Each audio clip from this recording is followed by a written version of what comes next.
Hey everybody, welcome to another Counterattack.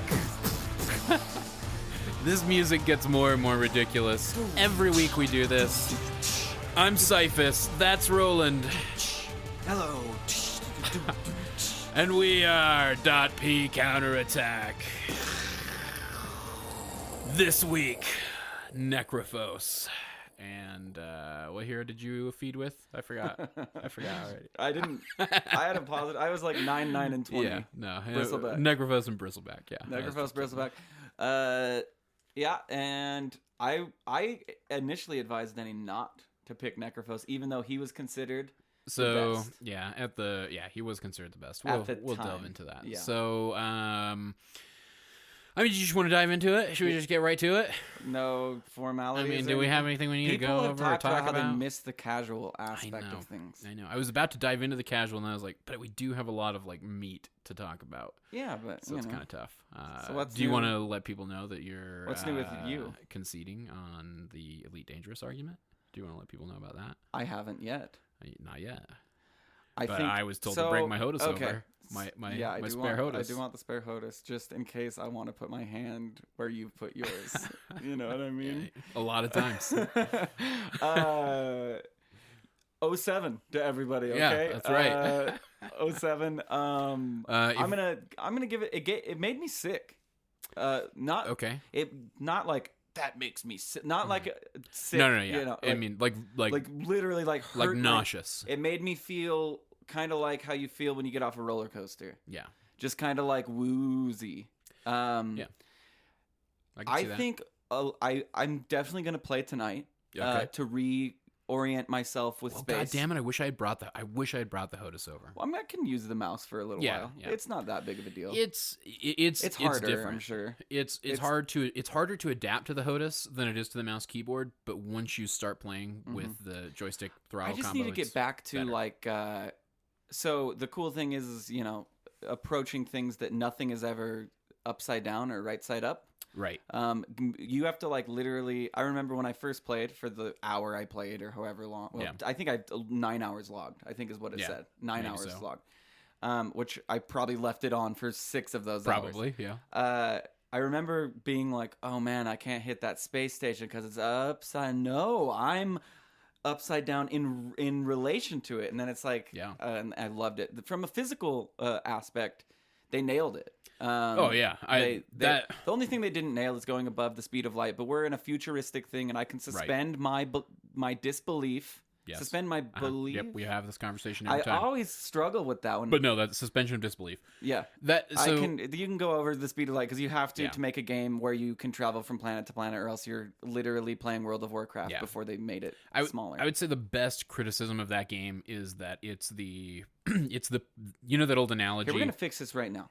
What are we fixing? Sorry about this, guys. What are we doing? You're just not really talking into the microphone. Like this? Is that better? That's a lot better, yeah. Well, the mine just fell too, but we're good. So that old analogy, a mile wide but an inch deep? Yeah. That's maybe the fairest criticism of Elite Dangerous possible. That being said, I feel like the onus is on players to make that game an incredible game. So, like, for instance, Harry, our buddy Harry, he and I have been playing that game quite a bit. It's been fun to wing up and go from war to war and stack missions and make a shitload of money and, dogfight in space. I get the appeal there. But I think a lot of the onus is on players to add the extra depth to that game, at least for now, while they're still developing it. Because I think the thing that people don't understand when they first load into Elite Dangerous is that this is a game that is perpetually in development, and its goal is a lot like Star Citizens. They want you to be able to first-person walk around within your ship, walk around on space stations, walk around on planets. They want you to be the person and not the ship. And as it stands now, you feel more like the ship than the person. And, because you are the ship. Yeah, I mean, you're basically bolted to that pilot seat. Yeah. That won't always be the case. And this new update that's coming out, this patch, Commanders, where we're going to get the custom player creation now, so that not everybody looks the same. We're not all just male or female, black suit, black helmet pilots. That's going to go away in preparation for them to give us legs, is how everybody in the community refers to it. We're going to get the multi-crew. So you can come sit in my co-pilot's chair. When I said casual, I didn't really mean let's talk about Elite Dangerous. I'm just saying. So anyway, one part of that onus of it being on the players that I'm going to step up and take, at least for my time in the game. So I'm going to gather all the Elite Dangerous peeps that are out there. We're going to form some form of player organization, and then we're going to get involved. Yeah. And then we're going to go attack people who are pirating traders who are just trying to fulfill community goals. We're going to go and make open play safe again. That's what we're going to do. So I'm looking forward to it. It's going to be fun. So if you guys are out there playing Elite Dangerous, hit me up in the Discord. We got a channel for it now. So yeah. I have a bunch of people that want to play chess with me. I wrongly said that I was a 2800 ELO player, which, if you do recall, I was an 1800 ELO player. Didn't they start you at like 1100? You start at 1400. At 1400. But the thing with that is you go like +4, like for a win. And I played Blitz. It's dependent upon the ELO. So yeah, my ELO is for the 5-minute. It's much like the MMR system in that if you play somebody who you're more likely to beat, you earn less. Yeah, but it's not +25 at a time. It's like +4, +5 at a time. So you have to play a substantial amount of games to climb 400 ELO in chess. So I felt like I climbed a lot. I logged in. I was like 1760 something, 1764, 1768, 9, 10, 11, something around there. I played a game when I logged in and got fucking wrecked. Just I didn't know what I was doing. Like I was like E4, and they're just like, and I was like, why would they move their pawn there? That's so I was in the midst of talking to people in the waiting room on the .p Q&A when you brought that up.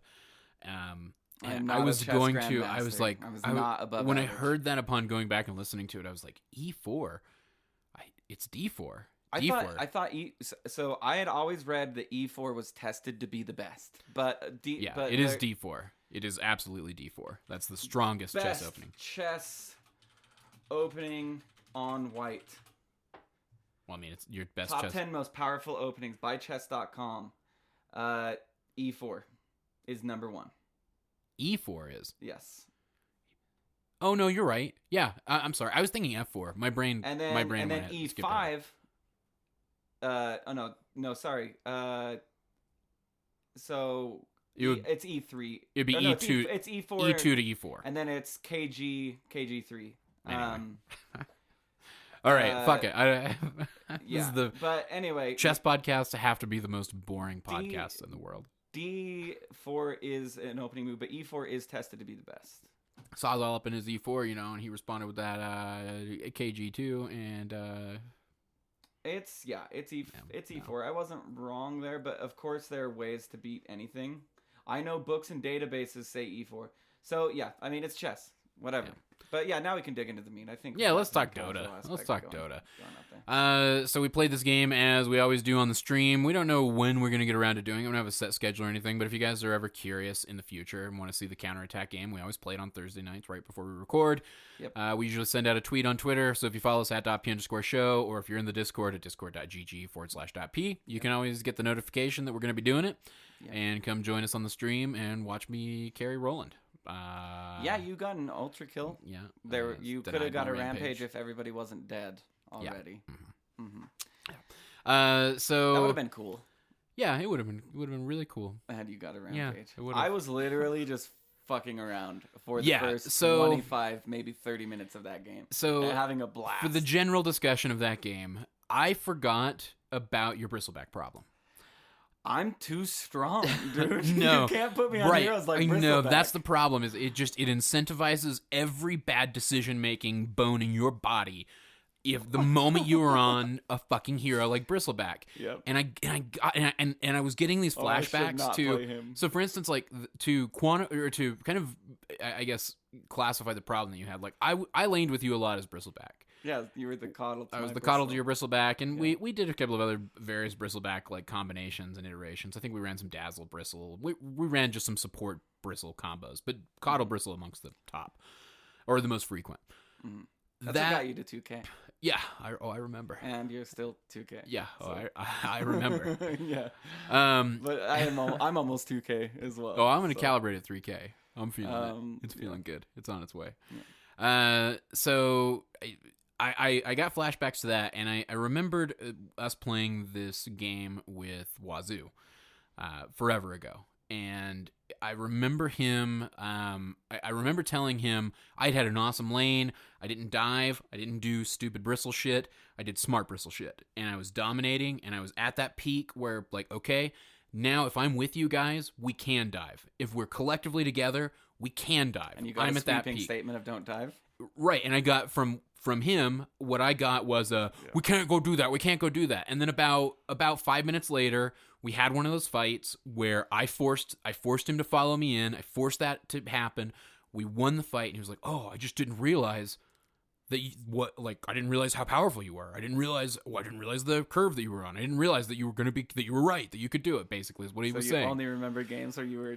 No, I'm just saying, and I know that the reason he also didn't want to follow that dumb Bristleback in and didn't want to listen to the guy playing Bristleback was because he had so many games with you. Yeah. Where yes, you were a Bristleback, but you weren't at that point yet because you'd done so many. I can explain my thought process, all right? So it's like 5 seconds to the game starts. I'm getting myself ready to block the creep wave. I'm blocking the creep wave. I fuck it up. Oh, shit. Now I'm running after the creep wave. I catch up. If I go Quills first, I'll be out of mana in like 5 seconds. Like by the 30-second mark, because I've got to press W every time it's available. Mm-hmm. If I go Bristleback, then I've got to chase after them because I need them to hit me, so Quills will go out. Oh my god. No, dude, that game was hilarious. I just kept. I was against a tri-lane, and at first they got me, and I was like, and then I came back and they were low because they stayed. Yeah. They stayed at like a quarter health, and I got a double kill. And then I came back and they killed me, and then they stayed and they were low. Right. The problem was that the enemy team comp, and we'll get into it here in a second. They fed me. They basically had 5 cores though, but it was back and forth. Like if I guarantee if we went back and won, they fed me. Right. I fed them. They fed and me. that was the problem. Like that's what I was really worried about, was because yes, you were getting those double kills, but you were feeding a lot of it back. I know. Yeah, no. And then I went Heart. I went Vanguard Heart, and yeah, it was. Well, Treads, Vanguard, Heart. And so many times, because you were so focused on getting your dumb heart, or because you were so focused on doing your random Bristleback bullshit, you weren't where we needed you to be. We needed you to be with the team. I would say I was intentionally not where I was needed to be. We needed you. There were so many calls, though. There were so many. It was not incompetency. There were so many moments where it was just like, hey, if you were paying attention to the minimap and you were up over here, or you were listening to us and you were up over here, I know, avoiding them, and you're the guy we don't want avoiding them. We had a Skywrath, we had a Marana. I wanted to make the we game had a hard. Necro, and we had a Winter Wyvern. Yeah. We needed you there to soak up and spread out that damage. I needed to make the game harder, you know? Yeah, and that you did. Because we were having a fine lane up top versus that absurd off lane Meepo Sand King That combo. Meepo sucked. He was very bad. All right, well, let's go into dissecting this game and why we landed on Necro Bristleback, because we didn't just pick that just to pick that. Yeah. So as usual, we kicked it off. We're going to be using, and we don't get paid for these plugs. Dota Picker, Dota Buff. You guys know who we are. You know where we're at. We use Dota Picker to kick it off, and then we, as usual, are going to use Dota Buff to follow up with the analysis. Didn't you just do an interview with somebody from Dota Buff? That's right. Go back, check out that Lollipop interview. What does really she do at Dota Buff? She's the co-founder. Wow. Yeah, and really interesting. Really interesting lady. Really enjoyed that interview. One of my favorites by far. So. One of your favorites by far. Is it your favorite then? Because if it's I put her. I hate to. One of my favorites. So here's the thing: far. we're not like. What does that mean? We're not crazy in the public eye, but we're in the public eye to an extent. And I feel like if I say she's my favorite interview, I'm dissing a lot of people who have been on the show before. One of my favorites by far. I mean, I were to pick, if you forced me into by far one of my favorites. But you can't say one of my favorites say by either. far. I'm saying if you were to force me to pick a top 3, she would be in the top 3. Okay, who else is in there? I'm not going to do that right now. I can tell you who isn't in there. I don't want to go into it. Can I? No, I don't. Okay. No. Now you guys are wondering. I can tell you my least favorite interview ever was the Weedman interview that we completely lost. No, that was my favorite interview. Okay. So like, my least favorite interview was, and then I was like, no, I shouldn't. I shouldn't. Good pod. Yeah. Okay. I hate that. Stop. That died for a very long time. I know. I'm gonna bring it back for you. Don't worry. Okay. So I did something we have not done yet on Counterattack, which is I let people know what we were doing right off the bat. I said, "Hey, team, we are recording a podcast. The podcast requires us to counterpick according to the best counterpick available from a computer. We would like to have the last picks. We will pick whatever roles are left to fill." And I meant it. Like, we would have played dual support. Well, you played safe lane and I played off lane? Yeah, and we would have played supports this game. We absolutely would have. Yeah. So the enemy team opened up with the first pick, Huskar. So I'm going to I'll plug these in so we can start talking about where everything was at. So the enemy team opened up with the first pick, Huskar. Popping up to the top of the list was a Chaos Knight and an Ancient Apparition. Makes sense. One of our teammates picked there. Next up was a Sand King, which started to see Bristleback and Necro pop to the top of the carry list. Mm-hmm. After that, we got a Queen of Pain. And I believe that you ended up having to pick here, and Bristleback was clearly at the top with a... they had first pick, so we had to reaction. No, we had first pick. Oh, we had first pick, yeah. Okay, yeah. Yeah, so we had already picked 3. They had just picked their third, and it was now on us to pick and I picked Bristleback here. Bristleback was top carry at this point, right above Centaur. So then our last... I wish I would have played Centaur. That would have been fun. Our last pick was in response to them picking up Slark. Once they didn't have a Slark, did they? Yes, they did. They sure did. Man, I wrecked that Slark. You wrecked the Slark, please. So they pick up the Slark. Yeah, you see you were negative on I know. So, yeah, look at that. Slark's good against so they pick up the Slark, and this puts Necro at a positive 7.4.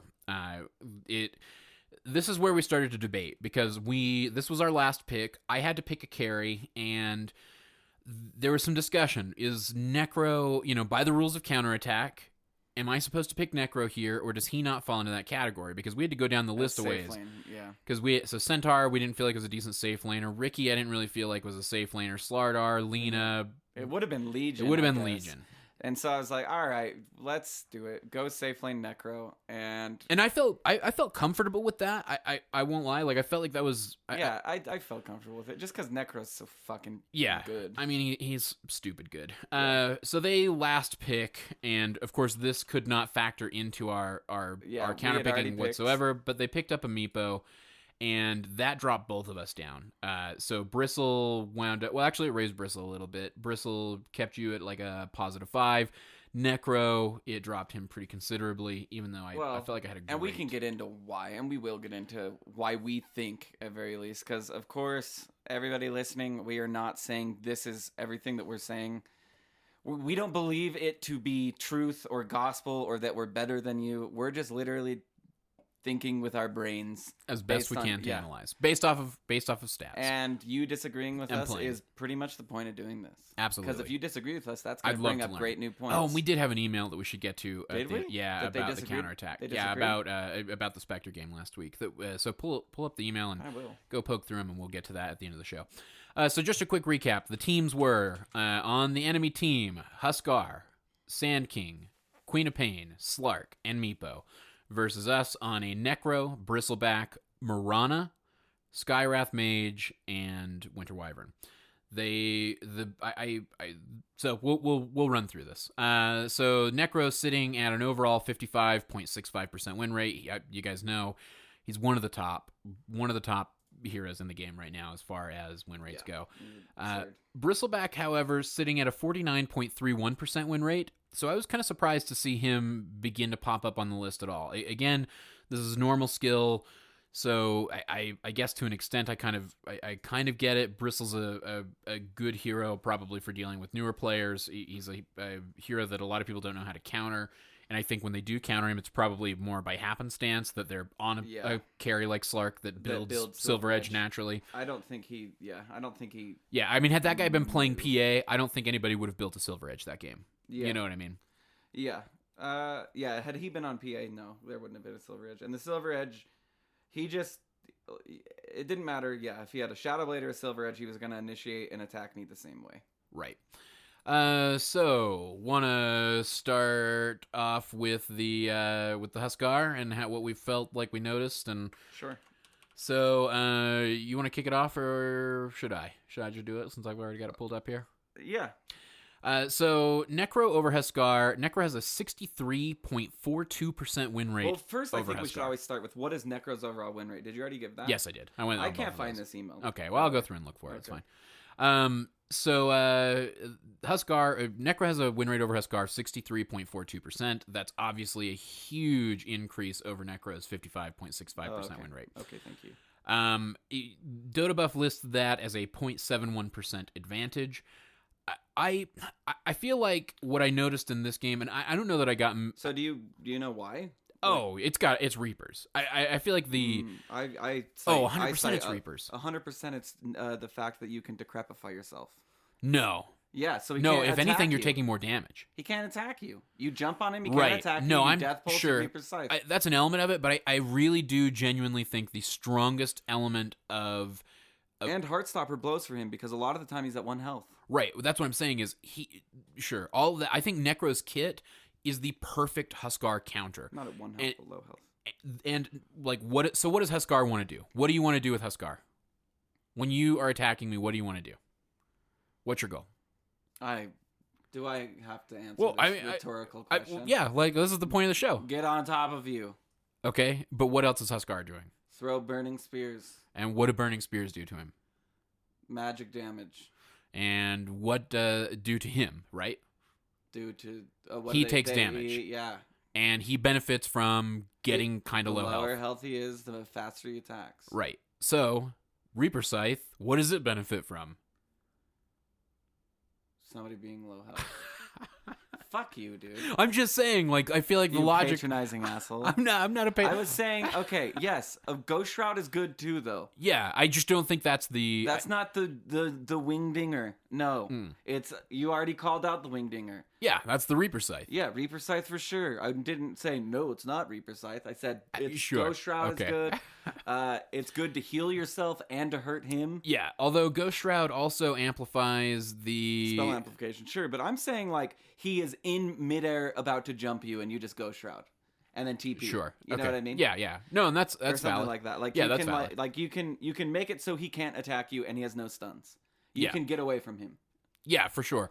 But I mean, I'm thinking more. I'm thinking more offensively. Like what fucks Huskar more than anything is what he really wants to do is get to about a quarter health and just wreck you. And the moment he's at a quarter health, I can stop him for a very long time. He stops attacking because it's a root. Yeah, and I can do a shitload of damage to you and finish you off, and then you're out for a long fucking time on top of it. Yeah. So you're punished for doing what you kind of need to do to be a damage source, to be an output. For sure. On that. Let's see. I got to pull up Bristle. I should have done this already. No, that's fine.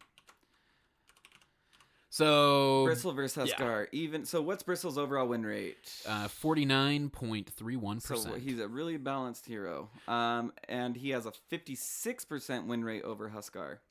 Okay, so I felt it in the game as being very obvious. Huskar jumps on me, life breaks me. I just turn my back to him and run away from him as he continues to throw burning spears, which continues to proc my quills, which continue to stack on him, and then eventually he dies. Yeah, because he does. It's kind of the same mechanic at play. And I can remove armor, so like I can. Yeah. I don't know. If he's attacking me, when he's attacking me, I can turn my back. When he's not attacking me, I can throw goo, hit him. You're great at kiting him. I'm great at kiting him. I'm great at chasing him. Yeah, like the whole game, I didn't feel like he was a problem. Also, my regen is so good that burning spears doesn't really matter. Like I felt, it hurts. It hurts, but it doesn't hurt like if you're playing a Lina. Well, it hurts. Yeah. Sure. You know what I mean? Oh, for sure. Like that. Like it definitely sucked, but it wasn't like he didn't chase me out of lane with it. No. Like I was still able to sit there and take burning spears and just quill. But no, you're right about that. I didn't even think about the quill stacks because you're right. You're taking burning spear stacks, But at the same time, you're proccing many more. Procking, and those stacks hurt him, and he's already hurting himself. Like, you guys are kind of this, like... His health pool's getting smaller as my quills are doing more damage. Right. So, like, my graph is going up as his graph is going down. Like, his health graph goes down, my damage graph goes up. Yeah, he has the advantage on you at the start of that encounter, and by the end of the encounter, you have the crazy advantage. And then... Because I did see you get low to him quite a bit. Oh, yeah. But it was never... It just depends. I think on this one, it does depend. Like, if we both have 0 items, me and Huskar, I'm going to beat Huskar. But if Huskar has 1 item and I don't have any items, Huskar probably is going to win that engagement. Like, it does have to do with all things being equal, I would say, because I don't know. I feel like Huskar needs a lot of items. Maybe he needs to be. I feel like he might need more items. Or something like that. I don't know. He does need to be quite far ahead to take me out. Also, I don't really care if Huskar halberds me as Bristleback. What do I care? I'm not really right-clicking him. I'm running away for the most part. I'm making sure that I'm getting my Bristleback. That's what it's called. So aptly named Bristleback. The skill on Bristleback. That's really what I want to do, is let his Burning Spear stack and then just constant procs. Yeah. And that happened in several fights when I got like triple kills. Well, and there was some synergy between the Necro and the Bristle in that, like, I was providing you in team fights. Yeah, I was providing with some solid sustain. Yeah, it wasn't enough to overcome a lot of the Burning Spear stacks, but it was enough to give you that much more of an edge. And by the time you had Vanguard and Heart, second item Heart. Yeah, second item Heart. By the time you had that. That's how well that lane was going.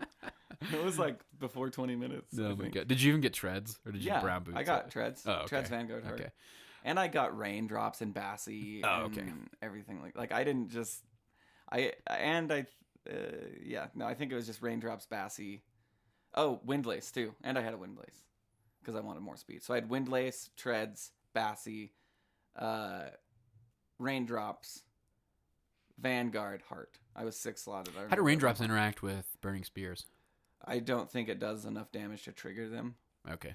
But the reason I wanted raindrops was to quill more. It wasn't really so much to block magic damage. Well, I mean, it was a good item, especially and with that against Quap. Like Slark too. If Slark pounces you, you just all the damage is gone. Or if Slark does, just whatever. It was good. Yeah. So should we move on to the second pick, Sand King? Sure. Still from my perspective or from your perspective? Oh, either or. So Sand King overall has a 49.53% win rate. He's in the realm of well-balanced heroes, I'd say. We'll start with Bristle this time. Bristle against Sand King has a 50% advantage, 0.89%, or 50% win rate, 0.89% advantage. So here's the thing with Sand King, especially 2K Sand Kings, and I've noticed it big time with the Sand King, is you can't see me, I'm in a sandstorm. Mm-hmm. But as Bristleback, I can just, okay. And you're slowly procking. I might get 1 quill proc from standing in Sandstorm, but I'm just going to quill every 4 seconds. Yeah. And then if you try and like squeal away from me with your 2-second invis after, I'm going to chase you. And then you're going to try and Sandstorm again, and then I'm going to quill you. I watch it happen a lot with this guy. I chase the fuck out of him all the time. And I think he could have been... I think Sand King could have been a bigger problem for you in that game, in the hands of a more skilled player, for sure. Well, I feel like we noticed that. Yeah, for sure. The thing is, though, what is Sand King's prime... Like, think about Sand King and think about Huskar as well. Their prime directive is to get on top of me. Yeah. Don't get on top of Bristle. Don't be in quill range with Bristleback, really. You welcome that. And so Sand King, so many times he'd epicenter, which felt just so weak. Like, he'd be epicentering, like, dead center on top of me while Huskar is burning spearsing me, and I'm just... Do you think that had more to do with the fact that you were that much... Because that Sand King got owned in lane. If you look at his items by the end of that, he had, like, Greaves... Force staff. Well, because he was kind of relegated to the support on this like core. He ended up with okay items. He came bot after you guys must have wrecked him. Oh yeah, he was having a hard time. And he just at first he was like, all right, you guys, I got this. I'm just gonna sandstorm where the Bristleback is, and I didn't react like how I think most people might in that skill bracket where they'd be like, holy shit, sand, and run away. You know what I mean? I just stood in the sandstorm and was like, all right. I know you're in the yeah, because that's a this. favorable. That's not a. It's that graph again. Like that graph starts off being a favorable trade for him, but the longer that channel continues, that's a way more favorable trade. And I'm for just you. Quill, and then he stuns me, and that procs a Quill, and then he tries to get away, and I'm Quill, and I goo, and I Quill, and I Quill, and I Quill, and he's dead. Yeah. Which was great. So yeah, I mean, they're prime. The whole purpose of those two heroes, Sand King and Huskar, were kind of countered by Bristleback, in my opinion. For sure. All right, let's do Necro v Sand King. All right. Oh, it doesn't auto-populate that. That's dumb. So Necro over Sand King, 56.43% win rate, but Dotabuff has him at a negative 0.26% advantage. So he is disadvantaged by Dotabuff's calculations with the Sand King. Well, think about it. Just like what I was just saying. His prime thing is to get on top of you. Okay, he gets on top of you, and you hit Ghost Shroud. Okay, you're taking extra magic damage, which is every spell he has. Yeah. Caustic Finale. Epicenter. The other thing is, Reaper Scythe is just good. Disables that get on top of Necro suck. Yeah, Necro needs to be throwing out Death Wards. Also, I'm not sure the interaction on Death Ward, but I think they have to be visible in order for it to go after them. So if you Death Ward near a Sand King that's sandstormed, I don't think it attacks him. Really? Okay. I don't think so. I'm 95% sure. I would love to know that interaction for sure. Yeah, that was something I continued to wonder. And you hit a Death Pulse. It's not going to hit the Ricky. Yeah. So I don't think it does anything. So if he is sandstormed, you do have to walk away. You don't have anything that you can do. No, and we owned him in that lane more because I had two supports up there that were harassing the shit out of him and driving him back. And then, if he was visible, a Death Pulse definitely hurt. Yeah. And unfortunately, his laning partner was not somebody who could capitalize on any disable that he managed to get out or any sandstorm that forced me back. And it was that unfortunate Meepo. Yeah, I don't. Meepo was? Meepo was their off laner. Slark, I guess, was mid. Oh, where was Queen of Pain? That's a great question. Maybe Queen was mid. No, Quap was mid. Slark must have been junk. He wasn't bottom? Oh, yeah. He was intermittently bottom. Then he was jungling. Oh my god, dude. It was Huskar mostly. Oh really? Yeah. Okay. Yeah, I wondered. I do remember. They had too many cores. I remember saying Huskar and Slark are in the same lane. Ha ha ha ha.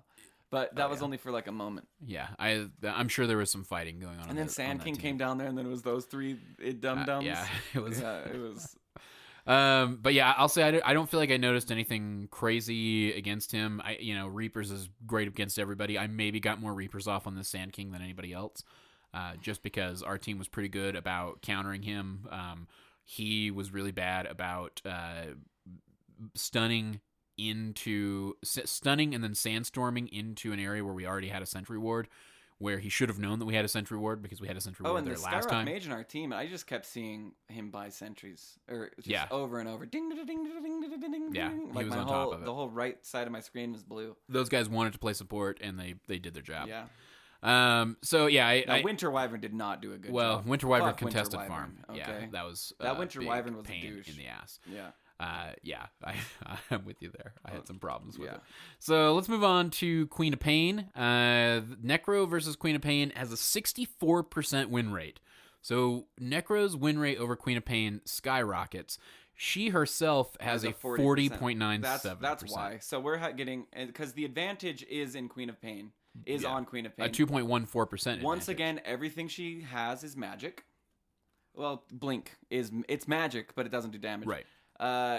She gets on top of you and she can burst you. She daggers you. You're slow. Ghost Shroud was not an option for me. The times that I died in that game were because I was using Ghost Shroud to avoid right clicks from Slark and right clicks from Huskar, and then I was getting screamed by Queen. I didn't realize she was in such a bad place. Also, yeah, I'm surprised to see that too. That her win rate's that abysmally low. So once again, Reaper Scythe really good. Especially against Quap, I'd say, because Quap's so hard to catch. Able to lock down it, able to lock down a Blink hero is definitely nice. I had a lot of sustain. I don't think you can point to anything in Necro's kit other than the Reaper Scythe lockdown. No. Yeah, that really gives him an advantage over her. Quap jumps on you. Do you feel comfortable when you're standing next to no. Quap as Necro? anxiety mode kicks in. Yeah. Like fight or flight senses kick in. Yeah. You're probably spamming Q. You probably turn on Ghost Shroud even though you shouldn't. And well, and yeah, then, what do you do? Yeah, like you're slow, and then you're slowed even more by the dagger. Yeah. It's terrible. But Quap is in such a bad place, and Necro's in such a good place that Necro just naturally is going to win more against Quap. So. Yeah. I am surprised to see his win rate that much higher over Quap, though I'm guessing that has more to do with just the things don't occur in a vacuum. You know, and Quap's probably being picked a little bit less because I do agree with that. There is that Quap has a positive 2% advantage over Necro. If you do Necro v Quap mid lane, that Quap should beat Necro every time. Yeah, I'd agree. But in a game with 5 people, Necro is actually nice to have against Queen of Pain. Because, there she is. If you can get her in a Reaper Scythe, just do it. Yeah, just absolutely. Do it. Yeah, because, I mean, at any point, and that's what I frequently did, was just like, she's squishy enough, maybe she can damage me or hurt me or yada, yada, yada, but if I had anybody around with me and I could start off with the Reapers with Into the Hood, Into the Veil, if I could do a Reaper Veil combo, especially with that Skywrath, and especially with you there able to dish out some decent right click, and the Mirana there to dish out some Starstorms and some decent right click, she was pretty screwed. Okay, so Queen of Pain against Bristleback. She is considered advantaged over Bristleback by a pretty negligible amount of 2.3%. 0.23%. 0.2. Oh, did I say 2.3? Yeah. 0.23%, excuse me. Queen of Pain, once again. So the reason this is basically a 0% advantage for either of them. Quap jumps on Bristleback, and if Bristleback's low, Bristleback's going to die. And that's probably why she has an advantage, because she daggers Bristle, she screams Bristle, she Sonic Waves Bristle dies. Pure damage from Sonic Wave when she gets Aghanims, which definitely hurts Bristle a ton. But then again, she's another hero that's jumping into Quill range. And multiple times, she would hoo-yah! In, and I'd get 2 or 3 Quills, and then she'd run away, and then she'd hoo-yah! Back in before she let the Quill stacks wear off. And so I was even killing her with Quills. And it's just a testament to the skill range that we were playing in. But for sure. I would feel like I wouldn't necessarily want to... I don't really care. Quap would never make me be like, Bristle's bad here. Yeah. Don't pick Bristle. Yeah. They have a Quap. But at the same time, I mean, if I'm running away and I know that Quap is on my tail, I'm scared. That she can catch up to it. Yeah, and she can dagger me and she can scream me. The scream is the E. Sonic Wave is the ult. It's confusing. Yeah, no, I'm with you. I don't think there's a huge advantage or disadvantage for either. I feel like it's a 0%. I think at that point it comes down to kind of skill between the two players. Bristle's never going to catch her, really, so that's the problem. Bristle doesn't have anything to ever catch her, but she can't really kill Bristle super easy. Yeah.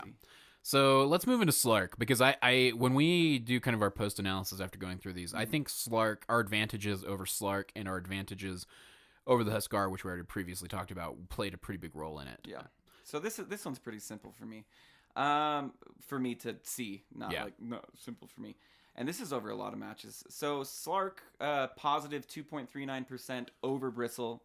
Slark is a good Bristleback counter, and you'd think, why? Slark pounces me, I turn my back to him, whatever. It's all to do with Essence Shift, in my opinion, and him, I always call it Dark Pact, Shadow Dance.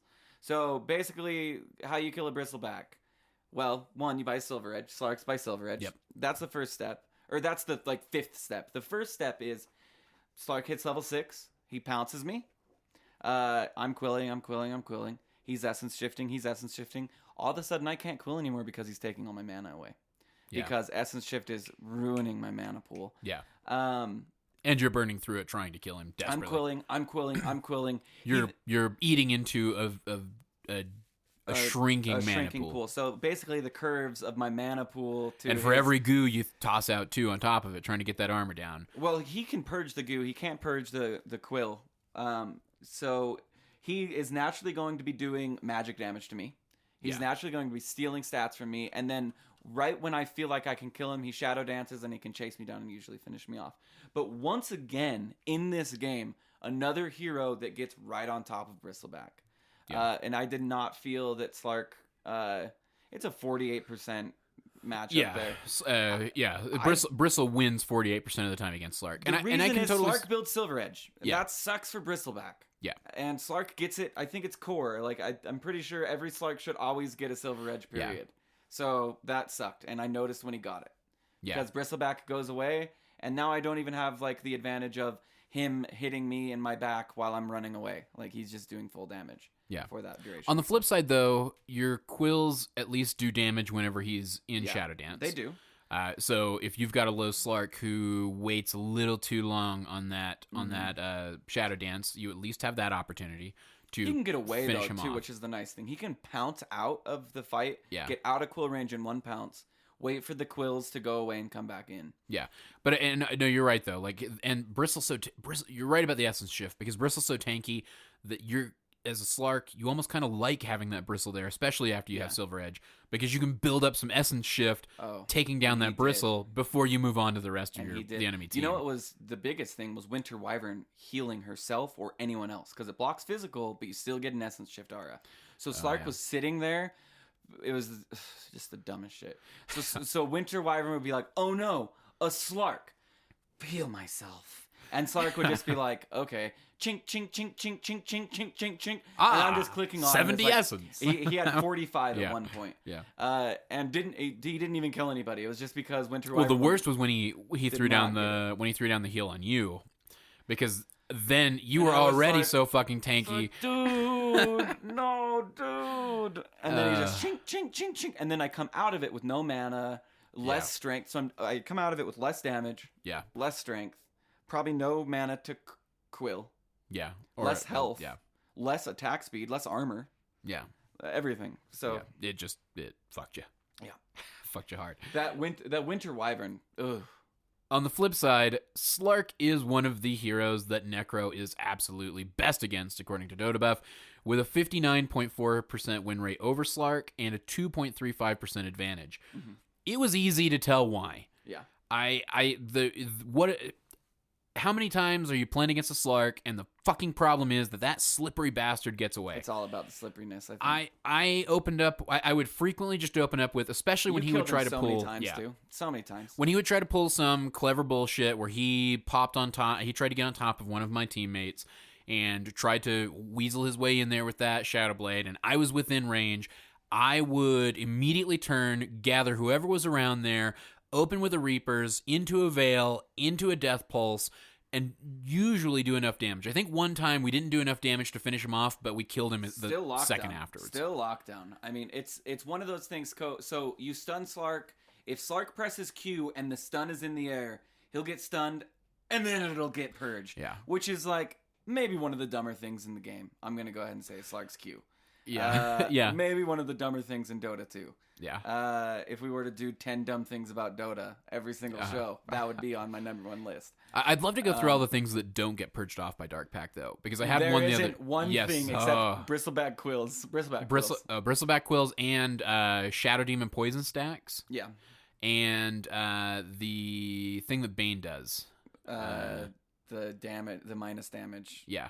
Which is his Q. I don't know. Yeah, I remember interacting with a few along the way during my Slark play. But Slardars, Well, and so even on top of it, things. We've talked about how broken Necro is on the show, and I'm glad we got to have a Necro game. I'm glad that came out along the way here in the Counterattack series. But that lockdown maybe hurts Slark more than any other fucking carry. Just because well, he can purge a root, he can purge a silence, he can purge a stun, he cannot purge a Necro ult. Right, but even worse is once that Necro goes off, so you not only have you caught the slippery bastard and pretty much guaranteed that you can kill him so long as you can do 2/3 damage to that fucker. So long as you can do that much and you can kill him. On top of that, he's out forever. Yeah. He's gone that much longer, and it's much worse. And Slark needs to be kind of like he needs to be perusing around, running around a million miles an hour, constantly farming. Yeah. Slark dying a bunch of times is not a good thing. And we kind of forced them once we got our roll going, and we were collectively getting together. We forced them to fight a little more than I think they wanted to. And he couldn't really pick anybody off. There weren't really. I mean, he could Winter Wyvern. I guess he could, but Winter Wyvern would heal herself and give us enough time to get to her, even though she's dumb. So I think we should move on to the Meepo, because I didn't know what to think upon seeing the last pick Meepo. There was a part of my brain that went, well, this seems bad, because Meepo seems like a bad pick. One, because we have Winter Wyvern. That was counters. Your first thing that you said was they picked Meepo into Winter Wyvern. And, I think it was one of our teammates who it was probably the Wyvern himself who pointed it out, actually. But I think that's the first thing everybody thinks when you see a Wyvern. Because there's 5 Meepos all by each other, and if Winter Wyvern, and then they hit each other, and then he kills himself. But the other part of me was thinking, if this guy has any remote skill with Meepo, and the Wyvern sucks, and the Wyvern doesn't get his ults off, or doesn't get solid ults off, this could be a bad game for us, because I wasn't sure how Necro would fare, and we didn't get a chance to plug him in right beforehand. No. But I don't know. Let's start with Bristle, because so it's obvious. Yeah. Once again, another hero that his prime thing is to get on top of you. Literally, their whole team was get on top of. Well, hit the win rate here. Team. So 58.76. So Bristleback has a 1.5% advantage over Meepo. So what does Meepo do? He nets you. You can continue cooling. What does Meepo do? He poofs you. It's gonna proc some quills. What does Meepo do? He slows you with Geostrike, which is a damage over time. It's gonna proc quills. What does Meepo do? He has a bunch of things hitting you when you're running away. Even better was that you were doing AoE damage to all of those Meepos. I was spreading the damage, making it easy to identify the weakest one, I guess. Yeah, well, just making it possible by spreading that damage out over all of those Meepos, it meant that if we started focusing on any one of them, and that one managed to slip away, odds are there was another good Meepo target pretty close by, and we could easily lock him down. We had the Reaper Scythe. We had everything to finish this guy off. I could chase him down. And so here's the thing: Bristleback doesn't have any teleport stop, right? He doesn't have a stun. So if this were a competent Meepo, I would say that every time that I killed Meepo, he could have lived, because what was happening is there'd be 3 Meepos, and I'd be running them down, and 2 Meepos would split. He'd try and split all 3 Meepos to go to different places. And he'd want me to chase the one with full health. Understandably so. Yeah. Because that would make the most sense, or make the least sense, but wants me to make a dumb move. But no, I go after the one that is closest to me and makes sense. I don't carry the health. And so I'm chasing after him. If he just stopped and poofed it to another one, it'd be fine. He didn't have the micro to do it. Yeah, he didn't. And it was pretty obvious even in lane. I would see a Meepo kind of sitting still, and I instantly was like, well, I should not be able to chase a Meepo down and kill a Meepo. I'll say that about Bristleback. Bristleback's defensively good against Meepo. I don't think Bristleback is offensively good against Meepo. I don't know. I felt like and again, it's hard to say because you have. So I don't think we even discussed. It was a 2K Meepo. Yeah, Meepo has a 42.61% win rate overall, and I'm sure that's because of the 2K pickups of Meepo just in general. Yeah, it's a 2K Meepo, and Meepo's hard enough. Meepo's I don't know. Meepo's scary to see at 4K. Funny to see at 2K. I'll tell you that much. Yeah, for sure. Because when you see it at 4K, you're like, oh god, this guy only plays Meepo and is really good. Yeah. And then in 2K, it's like, yeah, I could play Meepo. And then it's like, no, you can't, dude. You won one game confirmation bias. Yeah. Yeah. So Necro versus the Meepo has a 61.92% win rate, but I feel like we keep saying the same shit over and over and over. No, well, but he does have a disadvantage against Meepo here. Yeah, I know. And I could That's see. That's why I'm saying we keep saying the same shit. There were a couple of points again, where sure he jumps on top of you, magic damage, you Ghost Shroud, the poof's still gonna go through it. He can lock you down. He puts you in a bad position, but it was one of those where I could see how a Meepo would be a huge problem for Necro. But not this Meepo. Yeah, so pretend it's a good Meepo and a good Necro. You're Necro, and you're like, death. You're walking around. You're running from every Meepo you can. Meepo blinks in and nets you. Oh, shit. Ghost Shroud. Because that's what you do. You hit Ghost Shroud because you're scared. But you said you're a good Necro. Okay, you're a good Necro. And you're spamming. You're a good Necro, and you have a Force Staff. And you force staff forward, and then Meepo throws another net from another meepo, Yeah. and then runs up and poofs all 5 meepos, and kills you're tapping that Q button like a madman, praying to God. You don't want people on top of you as Necrophos. That's the point, and that's why meepo has a 2.5% advantage over Necrophos. And Necro only has a 62% for sure because of just bad meepos. Yeah, Well, I don't feel like there's much to. And once again, one little meepo standing in a tree. REAPER scythe. You know what I mean? I mean, it's Reapers. Just easy. I hate talking about Necro because it goes back to fucking Reapers. But yeah, like that's the issue with the hero. That was the issue before. That's the issue now. I've cited it many times. I'm going to cite it again. That them disabling. So it used to be Necro. You couldn't buy back if you had an axe. Yeah. Now they made it so he can just do it every 15 seconds. 20 seconds. Every 20 seconds. That's worse. I went treads, veil, blade mail, Ags. Yeah. And I rushed the fuck out of that. Ags is way too good. It's way too good. And plus, and then late game BKB. And you get a kill with Necrophos. Your regen is insane. Oh yeah, because of Sadist. It's not called Sadist anymore. It's rolled up into Death Pulse. But so I mean, it's ridiculous. So I'm Slark. I run after you. Oh shit, he got me with Reaper Scythe. I'm dead. I buy back. I come after you. Oh shit, he got me with Reaper Scythe. And now I'm dead for fucking till next game. I'm dead. I'm gonna have to find. I'm gonna just abandon now and search for a new game because I'm dead forever. Yeah. It did not fix the problem with Necrophos. No, it didn't. No, you're right. It didn't, and it just why do we have to shorten the cooldown of the best spell in the game? You know what I mean? I like it. Don't get me wrong. I like it when I'm playing. A lot of people like it. A lot of people like it. I do think it's better than it was before in some regards, because at least you can buy back. At least you do stand that chance. Here's how it's better. Anti-mage. We're pushing. I'm farmed. I'm fucking anti-mage. We're gonna win this game.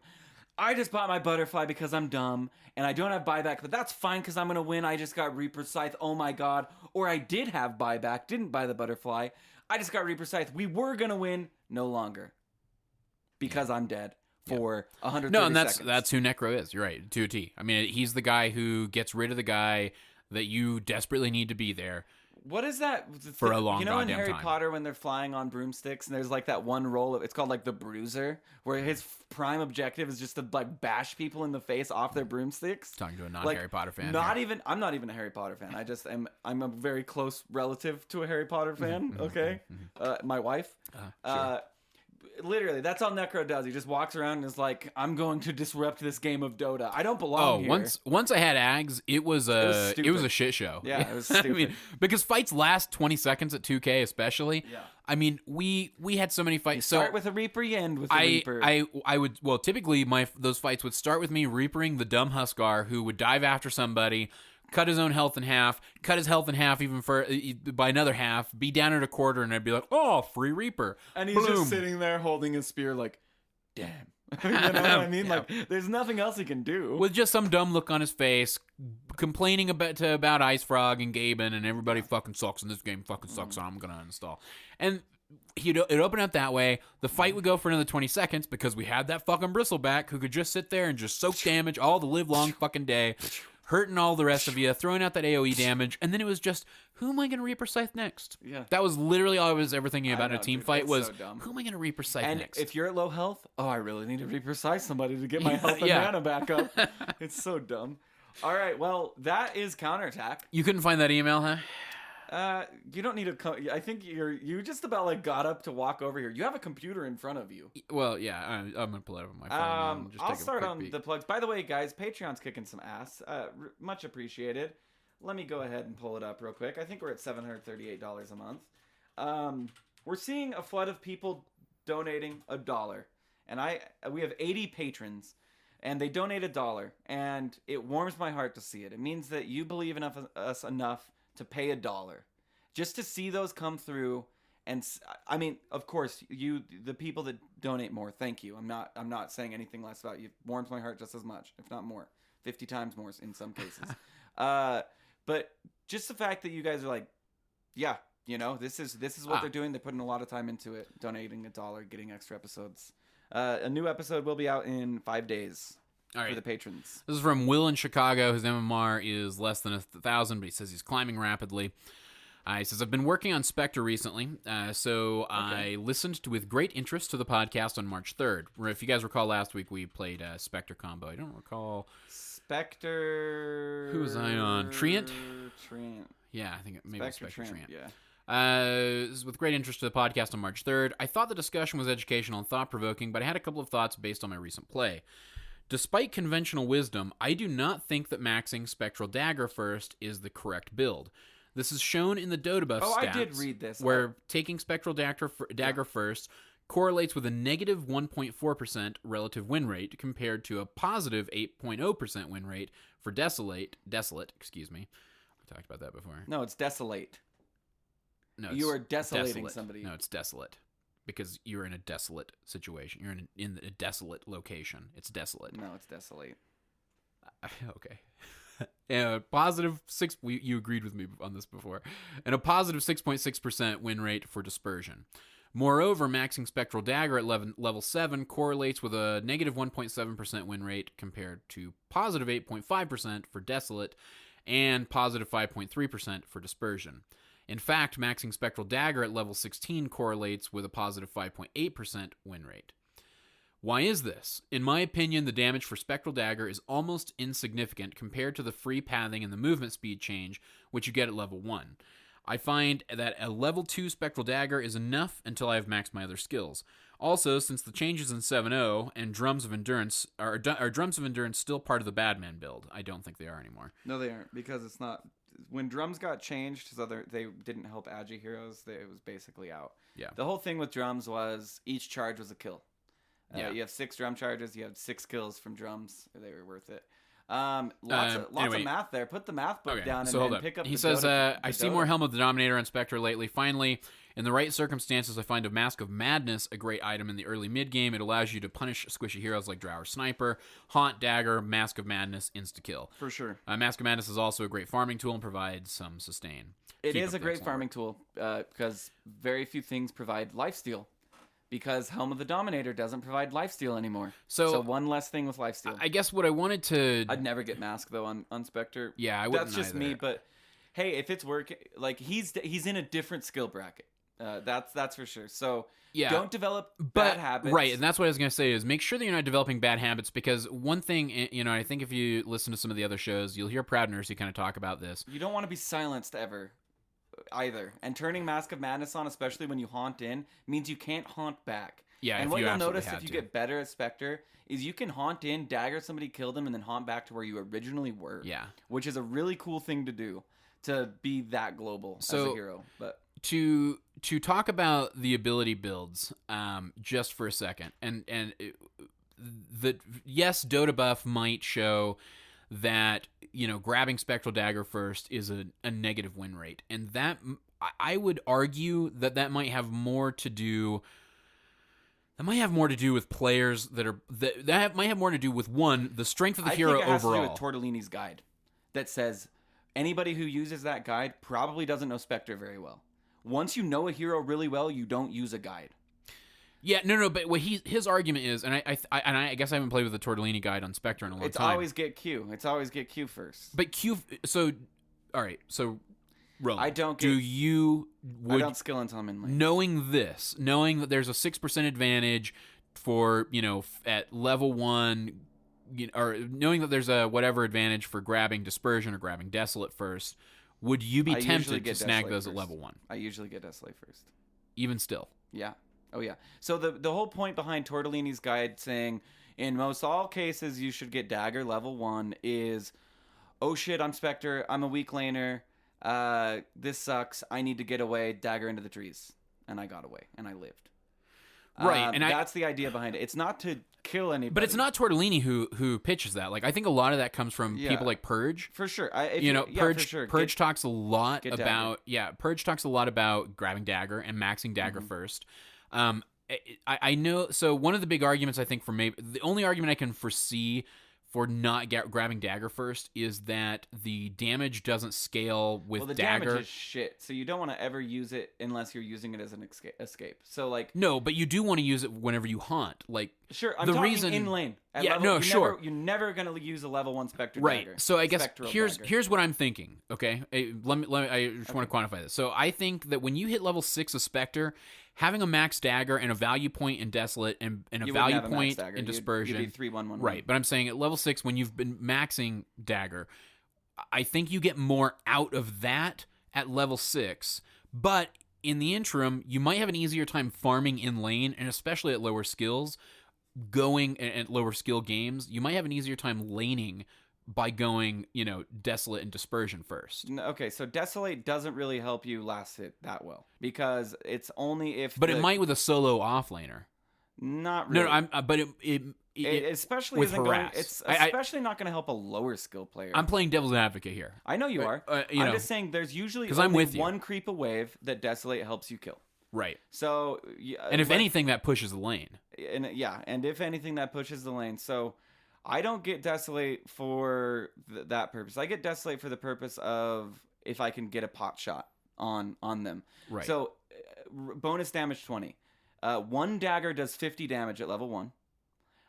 And one right click with Desolate if they're alone. Say the Tidehunter. If they're alone, is going to do more than 50 damage. So that's why I usually get Desolate level 1. Plus, it does help for getting that range creep that is about to get hit by a tower, and you have Desolate. And and you don't have enough from the 2 tower hits to kill it after, and Desolate gives you enough damage to kill it. So, okay, so there's that. Dispersion, the argument I would see for Dispersion is that, like, that, and I think it gets overlooked a lot with the damage reflection, is that you don't take that damage. Yeah. So when you have that, when you grab that poor man's shield in lane, and if you were, say, maybe maxing Dispersion first and foremost, that's a decent amount of damage block. But is it enough damage block to justify those extra points? Because so maybe you make the argument, okay, and Dispersion's last. I don't think there's any argument for it being first. Okay, so I just want to run through these. So if your argument is about scaling, right, I'm with you that the scaling on Spectral Dagger is subpar compared to other spells in the game, because it's consistent scaling. Well, but it's 50, 100, so 150, 200, average, 8, 12, 16, 20. Average scaling on spells for heroes from point to point is somewhere around 70 damage, I want to say, is what I've heard from Purge. This is I'm regurgitating information there. Yeah, that's by that standard, this is a subpar value compared to other spells. So Stormhammer, yes, it does increase by 65 damage every level. Right. But Stormhammer doesn't allow you to walk through trees. Stormhammer doesn't increase your movement speed. Well, more importantly, what I guess I would say with this is, okay, so yes, you're right there. There are other things about it that make it really, really good. But additional levels, it doesn't give you that much move speed change. It only goes up 4%, and I think that... But it's percentage based. That's what makes it great. Sure. Is that it's percentage based. Yeah, so it does scale. You're right. So it does scale with your items. Yes, it scales with the items. So there is that element. If it was just like bonus, like 40, 45, 50, 55, then it would be worse than 8%. I would say maybe its 20%. Best trade-off is that it only increases the cost of the spell by 10 mana at each level. And so basically at every additional level, you're getting 50 damage for 10 mana.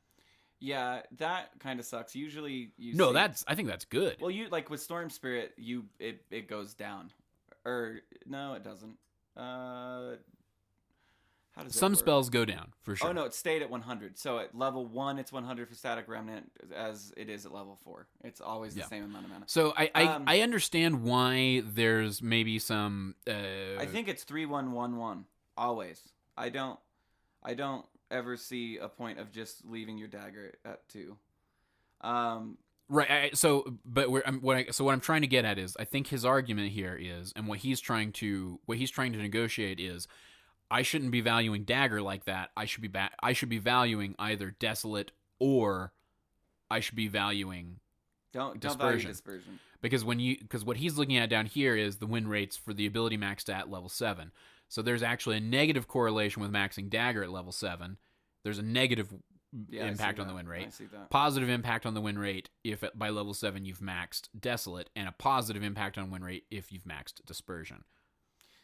I feel like this is heavily skill-based bias. That's what I was going to say, too. I would never, ever see a Spectre in a high-skill match or very high-skill match maxing at level 7, having max Dispersion, without them getting, like, flamed by everybody on the team. Right, so the discussion I'm trying to have is, what I think we can help him here to potentially impart is, should they be at those levels, right? No, they would see a lot more. It's dagger. It is. I don't care what it says. I feel like you want 200 damage is a lot, especially when you're haunting in. You're usually getting one right click off right away. So you have the extra 20 damage. You do 200 damage and you chase them down. Like, that's just what you do, and you have extra speed. You have 20%. Right. And I guess to kind of talk about the base attack time episode that you guys had beforehand. I know that was like people 45 minutes of just like. But what? I'm saying, like, Dispersion Desolate relies heavily, and I'm going to continue to say Desolate. Desolate relies heavily on your right click speed at that point, on your attack speed, on your base attack time. Mm-hmm. If you're not, which never change. I get what items do you build? What items do you build? No. But what items do you build? Treads, because you want the attack speed. Helm of the Dominator, because you want the attack speed.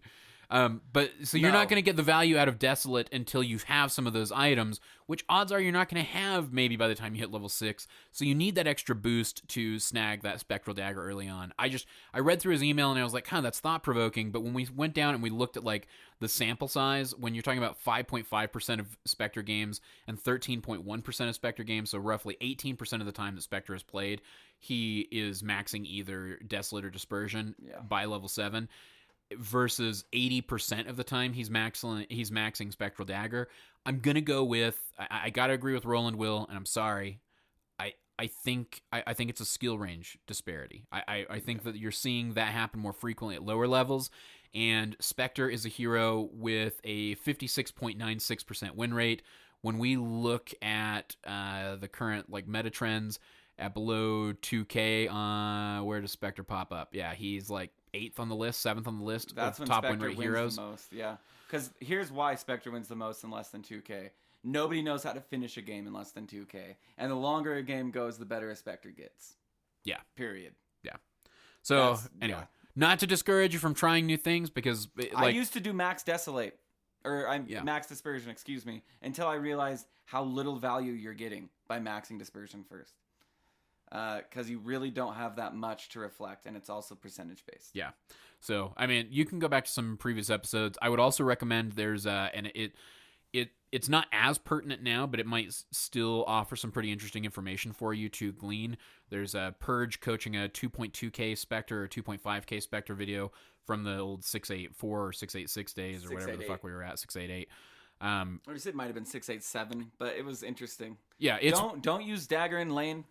Yeah, don't use Dagger in lane. Go back and scope out that Purge video. Unless it's for your life. Because if for nothing else, it's worth. He criticizes the guy's Spectre build. Go back and the guy doesn't buy a Quelling Blade. Buy a Quelling Blade on melee heroes that get last hits. But more importantly for Will, go back and watch that just for the ability build discussion, because it is worthwhile. It's and I think he talks about why Dagger is best and gives his awesome Purge reasoning. Yeah. So we aren't experts by any means. I'll have Proud Nursey maybe try to address this like on the next Theorycraft Thursday for you, Will. So tune into that, and maybe they'll get into it. And I'll bet they did on the last time they ran a Spectre game. So thanks for the email though. And if you guys have emails like this, hit us up. We'd love to hear them. Are you just like dying for me to close the show out? Yeah. Are you?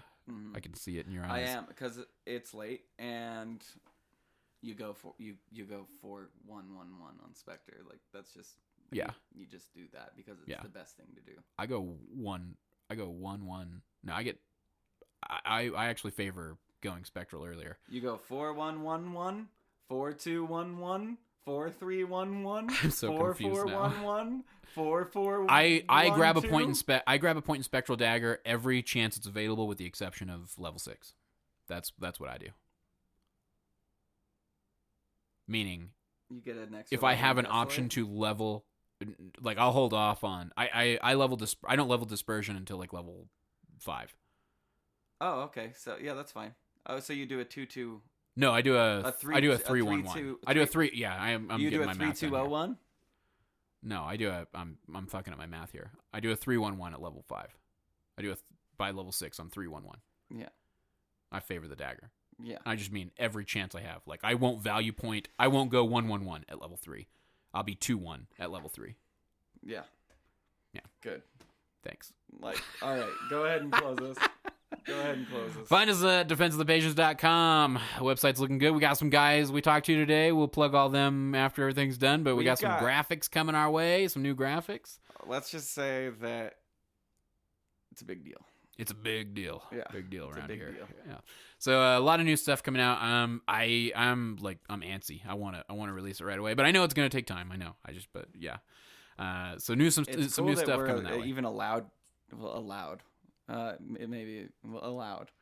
and able to see the progress as it's happening. Yeah. You guys can't, suckers, but we can, and it is. But you'll see the finished product. It's looking good. I'm so excited. Yeah. It's happening. It feels good. Mm-hmm. So that's coming up. Keep an eye out on defenseofthepatients.com. That way, if you guys like the old website, which I don't know why you do, enjoy it while it lasts, because that fucker's going away. Yeah. You can also find us on Twitter at @P_show. Search for Defense of the Patients on all your favorite social media. We're probably there. Leave us a review on iTunes. That really helps the show grow. It gets us more eyeballs in those podcast apps, and it's a huge help. Roland loves reading them. We have a bunch we got to get to at some point. We used to do them mostly on the casual show, so without a casual show, it's been tough to get to them. But we need to do it on this show at some point. We need to do a big read-through of all the iTunes reviews, because we have like 5 or 6 that we haven't done. So go leave us a review there, and always remember you can tell a friend. While you're at defenseofthepatients.com, maybe click through that Amazon banner. That helps support the show. It's free for you. It doesn't cost you anything extra at Amazon. It gives us a little kickback. And if I can make these plugs go a little bit longer, Roland might gouge his own eyes out. Might. Does it really look that way? Yeah, you look like you're just tired. Yeah, you're just ready to go. I'm not defenseofthepatients@gmail.com is where you can email us all your Tuesday Q&A questions. You can leave us voicemails, 888-410-7150. You can call in live to the show, be live on air, discord.gg/.p. You do too many. That's your problem. Well, I mean, these are all important things. You should segment them like important. Monday does these 3 plugs, Tuesday does these 3, because you're just way too many plugs. But please, there are way too many. Please, plugs. What is this? This is patreon.com/defense of the patients. We already talked about that. I feel like that's a rude way of plugging Patreon. Because Patreon's been like, honestly, like such an amazing fucking thing lately. Yeah, no, it has. It's been. And some of you may get this, some of you may not. It's been a very humbling experience to see the Patreon be the way that it is. Yeah. But it has been. It has been. No, it's been. Yeah. We appreciate the support, really, guys. And for $1, you can be a patron in the Discord. So and it just and get access to all the patron. It's like every single day I'm seeing like 2 or 3 Oh, people. this Saturday. This is what we really need to plug. This Saturday. Remember, we got to do that. I can't. What? Yes, you can. You have can't. to. You have to. I can't, because I'm buying a smoke machine for our stream. No. We're going to have real smoke. 6 p.m. Eastern to midnight Eastern for 6 straight hours. Me, Roland, Ursi, Proud, and I think Proud's just going to talk about base attack time the whole time. I think that was the new plan. Oh, okay, great. We'll just let him do it then. Yeah. So tune in for the 6-hour base attack time stream. It is going to be amazing. The best thing we've ever done. Oh, I feel bad. I'm sorry, Proud. I'm sorry. But now I enjoyed that entire episode. Yeah, I did not. It was a mixed bag. It was a mixed bag of reviews. I'll say that. I've gotten a lot of people who felt very compelled to tell me how they felt about that episode in either way, in either direction. Whether it be that was an awesome episode, I loved the fact that Proud didn't even stop for a breath of fresh air, or fuck you guys. Alternative messages. I enjoyed that episode. I thought it was pretty good. Well, we did it for you. Close the show. Damn. I don't know. I was thinking maybe we'd have another. No, people don't like that when they look down and they're like, okay, the show's closing, and then they see that there's another 20 minutes. No, they love that about us. I don't like it. They love that we can't close an episode. I feel the tired in my eyes. That's when you know you're really tired. Yeah. Okay. But I'm still gonna play at least one game of Warcraft 3. Oh my god. It's so much fun. Yeah. Okay. All right. Yeah. Until next time. This is Cyphus for Roland saying good luck.